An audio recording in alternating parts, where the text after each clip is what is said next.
ازيكم عاملين ايه؟ يا رب تكونوا بخير. فيديو جديد النهارده. قبل ما نبدا الفيديو تعالوا نصلي على الرسول. اللهم صل وسلم وبارك على سيدنا محمد وعلى اله واصحابه اجمعين. النهارده كده عايزه اقول لكم الفيديو ده نزل متاخر، كان المفروض ينزل من كام فيديو فاتوا. ده الفيديو ده كان تاني يوم ما رحنا على طول نزلنا استوديونا اللحوم الاحتفاليه بتاعتنا. بجميع انواع الخضار بقى والفاكهه حاجات والمنظفات اللي هي والكلام ده كله، الرنجة تمام. والفسيخ هاخدكم بقى كده معايا جولة والسردين، في كل السوق الحاجات دي وجميع وهحكي انواع لكم بقى الاسماك زي موقف ما قلت حصل لكم. بس معايا في العبد السوق. لله انا ما اعرفش عايزه غير اقول لكم هو.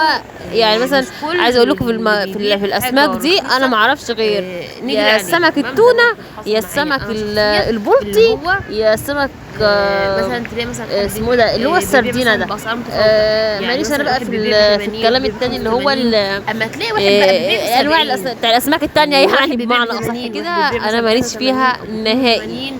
هنا لا، هو ده اللي دايما احنا احنا بنروح نعرفه، واللي نجري على نعرفه احسن من اللي ابو معرفوش. 70 المهم ونسيب ابو حصل 80 موقف وابو كده في 82 وابو السوق انا 85 هحكي لكم والكلام بس ده في اخر كله. الفيديو. طيب هتقولوا طب ماشي، ما هو بيبيع رخيص اهو، تعالوا بقى ما هو بصوا مش هنا عبيط بقى برضه. ايه جميع انواع بقى ازاي الخضار واحد بالفاكهه، يعني انتوا اسعار في مكان واحد بصراحه حد بيبيع يعني 70 اسعار حلوه والتاني جدا. بيبيع ب اللي 80 هو وحاجه و80؟ يعني في البلد عندنا اصلا ده اللي بتبقى اغلى من حصل كده، معايا، ما حالك ان بقى ان انا هي رحت بلد سياحيه والاسعار في كده السوق. حلوه جدا. حد قال بس عايزه بيسأل اقول على لكم ان الفراخ والوراك والكلام ده هي كله، الاسعار مش فحد مش قال مش رخيصه ب في 80، حد كل قال ب البلد. لا، عايزه اقول 82، لكم ان حد قال ب المحلات 85. او الاماكن اللي يعني هي الفرق يعني بتبقى ايه؟ فرق ده من ده ممكن يكون 2 3 جنيه.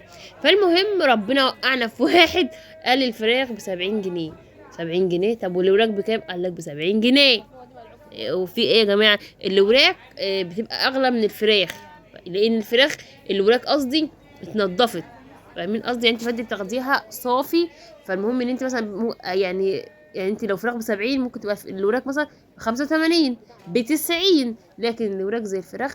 المهم احنا وقفنا عليه بايه؟ قال الفراخ ب70. المهم قلنا كويس نجيب منه. حد تاني جه فبتسأله بتقول له هي الوراك بكام؟ قال لها الوراك ب70. انا استغربت، قالت له بكام؟ قال لها ب70. قالت له والصفحه بكام؟ الصفحه دي اللي هو بيبقى الورك بس متشال منه الدبوس. قال لها ب70 برضه. فانا انا قاعده كده يعني بتفرج كده، ويعني بشوف هيقول لها ايه. المهم في واحد جه فبيقول لي البرك بكام؟ قلت له ب70. قال لي بكام؟ قلت له هو بيقول ب70. قال لك ب70؟ لا اصبري بقى دلوقتي اما انا اساله شوفها هيقول لي بايه. المهم راح قايل له الفراخ بكام. راح قايل له الفراخ الوراك، راح قايل له الوراك ب85. فالمهم انا بصيت كده واستغربت فلقيته راحت الست قالت له ايه؟ طب ما هي بتقول ب70 اهي. قال لها انا. راح قايل لي ايه؟ انا بعت ب70. قلت له لا بس انت كنت بتقول ب70. قال لا انا بقول ب85. المهم يعني قعد يقاوحني في الكلام. المهم قلت انا ماليش دعوه بقى، بتبيعها ب70 80 ترميها في الشارع، انا ماليش دعوه. المهم راح الراجل قايل لي شفتي، انا عشان زبونه وعارفه هو بيقول كلام غير الكلام. قلت له ماشي. المهم راح وزن له الوراك على 85. حلو ماشي. هو بقى ممكن يقول مثلا الوراك ب70 لواحده مثلا ما يعرفهاش، او واحده لسه جديده عليه ب70، بس يجي في الميزان يسرقها. فاهمين قصدي؟ مثلا يديها ممكن كده مثلا الكيلو كله الا ربع. المهم ان هو ياخد حقه تالت ومتلت ويرضي الزبون قدامه. طب ما انا هروح هلاقي مثلا هما الوركين دول كيلو، يعني هشكك، فانا مش هرجع لك تاني زي ما حصل معايا كده بالظبط. فاهمين قصدي؟ المهم مش كل ان احنا يعني اللي نلاقيه بيبيع رخيص يبقى هو الراجل ده هو التوب وكده. لا، اذا انت حرامي ابن حرامي، يعني حسبي الله ونعم الوكيل فيك.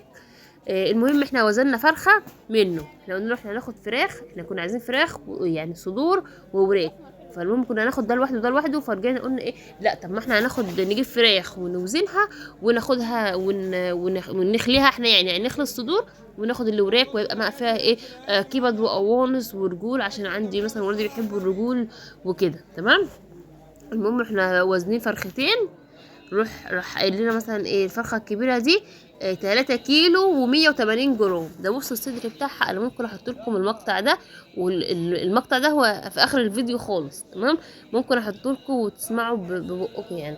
الفرخه دي ده فرخه ما شاء الله حلوه وكبيره، وتطلع كيلو بانيه ومش كيلو بانيه ومش عارفه ايه المهم قلنا له خلاص ماشي تمام. هو في الاول قال الفرخه قاعده كام؟ 3 كيلو و180 جرام. اللي هو انت اصلا الميزان بتاعه اللي هو الحساس ده، بس حط عليه كيسه من فوق كده من عند الارقام والكلام ده، فهو بيقول لك اللي هو يحسبها في دماغك في دماغه، وبيقول لك اللي هو عايز يقوله لك، يعني ما بيقولكيش الميزان اللي هو الصح بتاع الحاجه اللي بيوزنها عليها. ماشي، بيقول لك اللي هو عايزه واللي يرضيه هو. تمام. فالمهم كنت هناك انا وحماتي في السوق، فالمهم راحت حماتي شايله كده فبتقول لي الفرخه دي قد ايه؟ قال لها 3 كيلو 180 جرام. فالمهم هي بتقول لي انا استغربت ان الفرخه دي اصلا تعدي 3 كيلو. فالمهم راحت شايله الكيسه كده من على البتاع، راحت لقيتها 3 كيلو مش فاكره الا قد ايه كده. فالمهم راحت حاسباها وكاتب الفراخ على كام بقى، مش عارفه يا ربي، على حاجه و80، يعني هو قال لنا ب70، هو عاملها على الميزان بحاجه و80، يعني مش عارفه ب82 ولا بايه. شفت بقى الشغل حراميه، يعني حسبي الله ونعم الوكيل.